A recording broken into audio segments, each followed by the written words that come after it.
Hi guys, welcome back to my channel. I hope all we are doing good, right?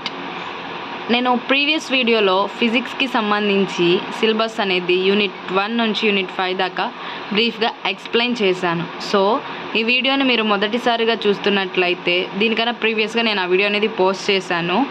So అది check చేసి ఇది చూడండి. So it will be better to understand. So నేను ఏమంటే last వీడియోలో కొంచెం voice అనేది బ్రేక్ అయింది. సో నేను ఏం చెప్పానంటే లాస్ట్ వీడియోలో చివరిగా ఇప్పుడు నార్మల్గా నేను ఏంటి అంటే డిస్క్రిప్షన్లో నేను మెన్షన్ చేయట్లేదు లైక్ మెటీరియల్స్ అనేవి.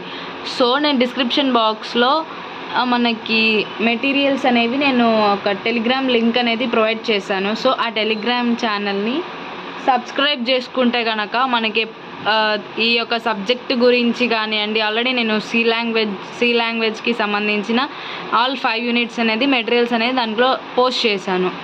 సో ఇది వచ్చేసరికి మనకి ఫిజిక్స్కి సంబంధించిన మెటీరియల్స్ కూడా నేను దాంట్లోనే టెలిగ్రామ్ ఛానల్లోనే మెన్షన్ చేశాను అనమాట. మీకు ఏదైనా డౌట్ ఉన్నా కానీ నాకు కమెంట్ సెక్షన్లో మెన్షన్ చేయండి, నేను ప్రతిదీ ఎక్స్ప్లెయిన్ చేస్తాను. సో మనం ఈరోజు టాపిక్లోకి వెళ్తే కనుక ఇక్కడ చూసినట్లయితే మనకి యూనిట్ 1 ఇంటర్ఫిరెన్స్. అసలు ఇంటర్ఫిరెన్స్ అంటే ఏంటి? When 2 or more waves are superimposed or superimposition. అసలు సూపర్ ఇంపోజ్డ్ అంటే ఏంటి మామూలుగా చెప్తాను వినండి. 2 or more waves arrive at the same point. ఒకటి కానీ లేదా 2 కానీ వేవ్స్ అనేది ఒక పాయింట్, లైక్ నేను ఎలా చెప్తానంటే ఏ అనే ఒక వేవ్, బి అనే ఒక వేవ్, ఈ 2 వేవ్స్ అనేవి ఒక సి అనే పాయింట్ దగ్గర అరైవ్ అవుతున్నాయి అనుకోండి. ఆ ఒక్క పాయింట్ ఎక్కడైతే అరైవ్ అవుతున్నాయో ఆ అరైవ్ అయ్యేదాన్నే superimposed or superimposition అని అంటాము, ఆర్ సూపర్ ఇంపోజ్డ్ అని అంటాము. ఒకసారి మళ్ళీ చెప్తాను. When 2 or more waves arrive at the same point, they superimpose themselves on one another. దీన్నే సూపర్ ఇంపోజ్డ్ అని అంటాము. ఇక్కడ మీనింగ్ లేదు, బట్ నేను సూపర్ ఇంపోజ్డ్ అంటే ఏంటో చెప్పాను. ఎలా అంటే సూపర్ ఇంపోజ్డ్ అంటే ఏ అనే వేవ్ ఉంటుంది, బి అనే వేవ్ ఉంటుంది. ఏ బి అనే 2 వేవ్స్ అనేవి ఒక పాయింట్ ఆఫ్ దగ్గర సూపర్ మెర్జ్ ఆర్ అరైవ్ అయితే దాన్నే సూపర్ ఇంపోజ్డ్ అంటాము. ఒక రీజియన్ని సూపర్ పొజిషన్ అంటాము. ఎలా అంటే సూపర్ ఇంపోజ్డ్ అంటే ఏంటి? ఏ ఒక వేవ్ బి ఒక వేవ్ అనేది సి ఒక పాయింట్ దగ్గర అరైవ్ అయితే దాన్ని సూపర్ ఇంపోజ్డ్ అంటాము. అదే సూపర్ పొజిషన్ అంటే ఏ ఒక్క వేవ్ బి అనే వేవ్, ఏ అనే వేవ్ బి అనే వేవ్ సేమ్ పాయింట్ దగ్గర ఏదైతే డిస్టెన్స్లో డిస్టర్బెన్సెస్ ఆఫ్ వేవ్స్లో సూపర్ ఇంపోజ్డ్ అవుతుందో ఒక దగ్గర దాన్నే సూపర్ పొజిషన్ అంటాము. సో సూపర్ ఇంపోజ్డ్ అంటే when 2 or more waves arrive at the same point, they superimpose themselves on one another. Superposition అంటే the disturbance of waves are superimposed when they come together, called superposition. Next మనకి ఇక్కడ ఇంకా ఏంటి keywords? Amplitude అంటే ఏంటి? The maximum displacement of points on a wave.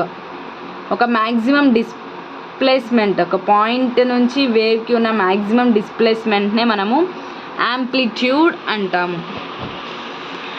ఇక్కడ మీరు observe చేసినట్లయితే when 2 or more waves are superimposed, then there is a modification of intensity or amplitude in the region of superposition. This modification of intensity or amplitude in the region of superposition is called interference. So when the result amplitude is the sum of the amplitudes due to 2 waves. ఇప్పుడు మనము ఒక wave తీసుకున్నాము, ఆ వేవ్కి మామూలుగా amplitude అంటే ఏం చెప్పాము? Distance between the displacement of the వేవ్స్ని మనం యాంప్లిట్యూడ్ అంటాము.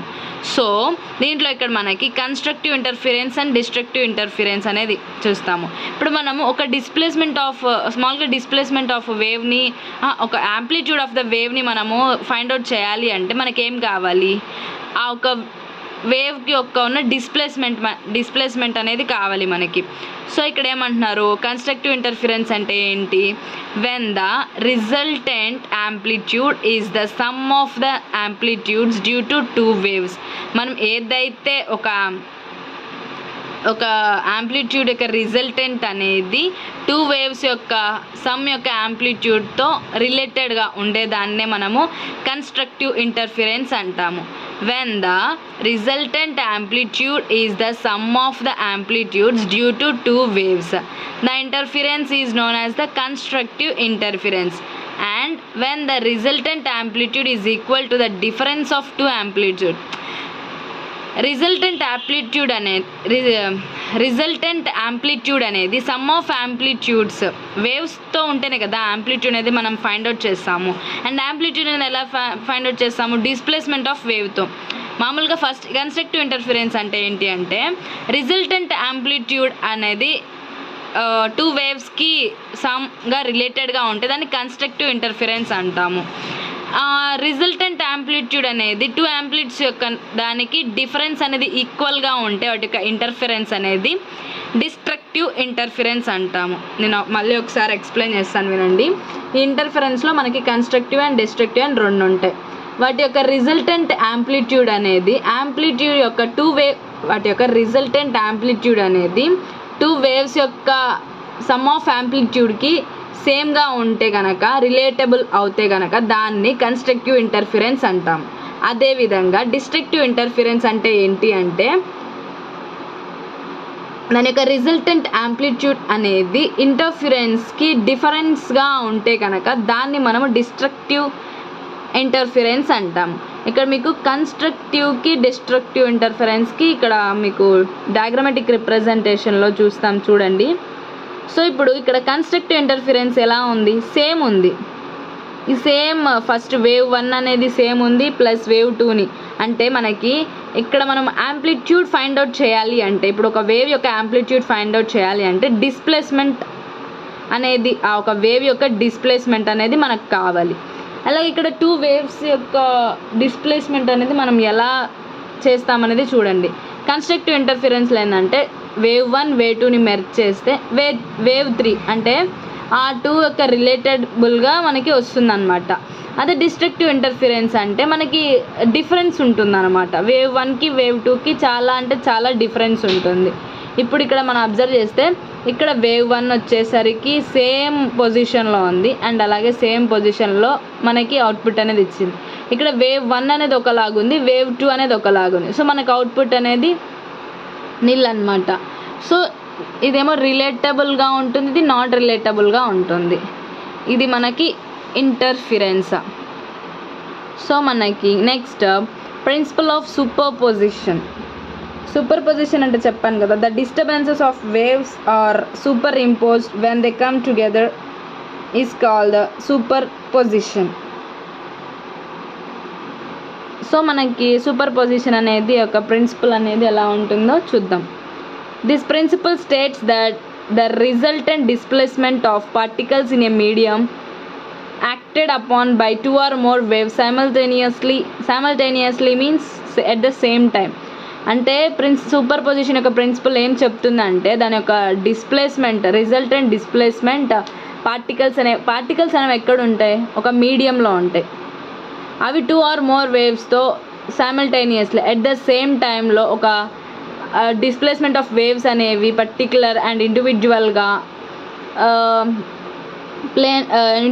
పర్ఫార్మెన్స్ చేసేదాన్ని, దానికి ఒక ఎలా అంటే దాని యొక్క ప్రిన్సిపల్ అనమాట, అలా చేయాలి అనేది. సో సపోజ్ ఒక పార్టికల్ అనేది మిస్ అయినా దాని యొక్క అబ్సెన్స్ అనేది మనకి తెలుస్తుంది. So consider two waves travelling simultaneous in a medium. మనం ఒక టూ వేవ్స్ని తీసుకున్న ఒక మీడియంలో టూ వేవ్స్ని సైమల్టేనియస్గా అంటే సేమ్ టైంలో మనం చూసుకున్నట్లయితే at any point let y1 ఏ ఒక పాయింట్ అయినా దాన్ని మనం y1 అనుకున్నాం, be the displacement due to one wave and y2 be the displacement of other wave at the same instant. Instant అంటే టైం అనమాట. ఇక్కడ ప్రిన్సిపల్ ఆఫ్ సూపర్ పొజిషన్ అంటే ఇక్కడ దీని యొక్క ప్రిన్సిపల్ ఏం చెప్తుంది అంటే మనము y1 y2 అనేది ఒక 2 వేవ్స్ తీసుకుంటాము. ఆ 2 వేవ్స్ అనేవి సేమ్ మీడియంలో మనము ప్రాసెస్ అనేది జరిగితే గనక ఏదైనా ఒక పార్టికల్స్ అనేవి అబ్సెన్స్ అయినా వాటి యొక్క అబ్సెన్స్ అనేది అవునప్పుడు సో దాని యొక్క రిజల్ట్ అనేది ఎలా మనకి తెలుస్తుందో అదనేది ఇక్కడ మెన్షన్ చేస్తాం అనమాట. Then the resultant displacement due to the presence of both the waves is given by. So ఇక్కడ 2 వేవ్స్ అనేవి ఉన్నాయి, y1 y2 అని 2 తీసుకున్నాము. సో వాటి యొక్క ప్రెజెన్స్ అనేవి ఒక మీడియంలో మనం 2 వేవ్స్ అనేవి సేమ్ టైమ్గా ఇచ్చినప్పుడు దాని యొక్క ఈక్వేషన్ ఎలా ఉంటుంది అంటే y is equal to y1 plus or minus y2. ఇది ప్రిన్సిపల్ ఆఫ్ సూపర్ పొజిషన్ యొక్క ఈక్వేషన్ అన్నమాట. y is equal to y1 plus or minus y2. ఇక్కడ మనకి ప్లస్ వి అంటే positive sign has to be taken when both the displacements y1 and y2 are in the same direction. ఇక్కడ మనం positive sign అనేది ఎందుకు ఉపయోగిస్తాము అంటే displacements y1 and y2 waves యొక్క డిస్ప్లేస్మెంట్ అనేది సేమ్ డైరెక్షన్లో ఉన్నప్పుడు మనము పాజిటివ్ సైన్ అనేది ఉపయోగిస్తాము అండ్ మెన్షన్ చేస్తాం అన్నమాట. నెగిటివ్ సైన్ అనేది ఎప్పుడు తీసుకుంటాము అంటే y1 y2 వేవ్స్ అనేవి ఆపోజిట్ డైరెక్షన్లో ఉన్నప్పుడు మనము ఈ సైన్ని మనము రిప్రజెంట్ చేస్తాము. సో మనకి ఈ యొక్క క్లాస్లో అసలు ఇంటర్ఫిరెన్స్ అంటే ఏంటి, యాంప్లిట్యూడ్ అంటే ఏంటి, సూపర్ ఇంపోజ్డ్ అంటే ఏంటి, సూపర్ ఇంపోజిషన్ అంటే ఏంటి, ఇంటర్ఫిరెన్స్లో types, constructive interference and destructive interference and principle of superimposition అంటే ఏంటి, అదని యొక్క ఈక్వేషన్ ఎలా వస్తుంది అనేది ఈ యొక్క క్లాస్లో తెలుసుకున్నాము. సో మనం బ్రీఫ్గా చెప్పాలి అంటే మామూలుగా ఇంటర్ఫిరెన్స్ అంటే ఏంటి, ఇప్పుడు ఏదైతే వేవ్స్ అనేవి వేవ్ 1 వేవ్ 2 అని వేవ్ 1 వేవ్ 2 అని 2 వేవ్స్ ఉంటాయి. So when 2 or more waves అనేవి సూపర్ ఇంపోజ్డ్ అయినప్పుడు ఒక పాయింట్ దగ్గర ఇంటరాక్ట్ అవుతాయి అన్నమాట. దాని యొక్క డైరెక్షన్ కానీ డిస్ప్లేస్మెంట్ కానీ వాటిని యాంప్లిట్యూడ్ అంటాము. ఒక 2 వేవ్స్ యొక్క యాంప్లిట్యూడ్ని కనుక్కోవాలి అంటే వాటి యొక్క వేవ్స్ యొక్క డిస్ప్లేస్మెంట్ అనేది మనకు కావాలి. సో అలాగే కన్స్ట్రక్టివ్ ఇంటర్ఫిరెన్స్, డిస్ట్రక్టివ్ ఇంటర్ఫిరెన్స్ అనేది 2 ఉంటాయి. సో కన్స్ట్రక్టివ్ ఇంటర్ఫిరెన్స్ ఏంటి అంటే సేమ్ ఉంటుంది అనమాట. డిస్ట్రక్టివ్ ఇంటర్ఫిరెన్స్ అంటే 2 వేవ్స్కి డిఫరెన్స్ ఉంటాయి అన్నమాట. ప్రిన్సిపల్ ఆఫ్ సూపర్ పొజిషన్ అంటే మనం 2 వేవ్స్ని ఒక మీడియంలో తీసుకున్నప్పుడు ఆ మీడియంస్లో సైమల్టేనియస్గా 2 వేవ్స్ అనేది y1 y2 తీసుకొని సేమ్ మీడియంలో వేసినప్పుడు సో అదొక అబ్సెన్స్ అనేది మనం చూడగలిగితే దాని యొక్క ఈక్వేషన్ అనేది ఎలా ఉంటుందనేది చూసుకున్నాము. ఇది ఒక y equal to y1 plus or minus y2 అనేది ఒక ఈక్వేషన్. సో ఇక్కడ మనకి ఈక్వేషన్ y1 y2 అనేది పాజిటివ్ సైన్ని రిప్రజెంట్ చేస్తే అది సేమ్ డైరెక్షన్ని రిప్రజెంట్ చేసినట్టు, నెగిటివ్ సైన్ని రిప్రజెంట్ చేస్తే అది ఆపోజిట్ డైరెక్షన్లో రిప్రజెంట్ చేసినట్టు. ఇది మనకి ఇవాళ వీడియో. నెక్స్ట్ వీడియో అనేది ఇంటర్ఫిరెన్స్ ఇన్ థిన్ ఫిలిమ్స్ అనేది ఎక్స్ప్లెయిన్ చేసుకుందాం. సో ఏమైనా డౌట్స్ ఉంటే నాకు కమెంట్ సెక్షన్లో పోస్ట్ చేయండి, ప్రతిదీ ఎక్స్ప్లెయిన్ చేస్తాను. అండ్ మీకు డిస్క్రిప్షన్లో టెలిగ్రామ్ ఛానల్ లింక్ అనేది పెట్టాను. సో ఆ ఛానల్లో నేను ఈ యొక్క సబ్జెక్ట్కి సంబంధించి మెటీరియల్స్ అనేవి నేను పోస్ట్ చేస్తాను. ఆ టెలిగ్రామ్ ఛానల్ని ఫాలో అవ్వండి for more updates. Thank you.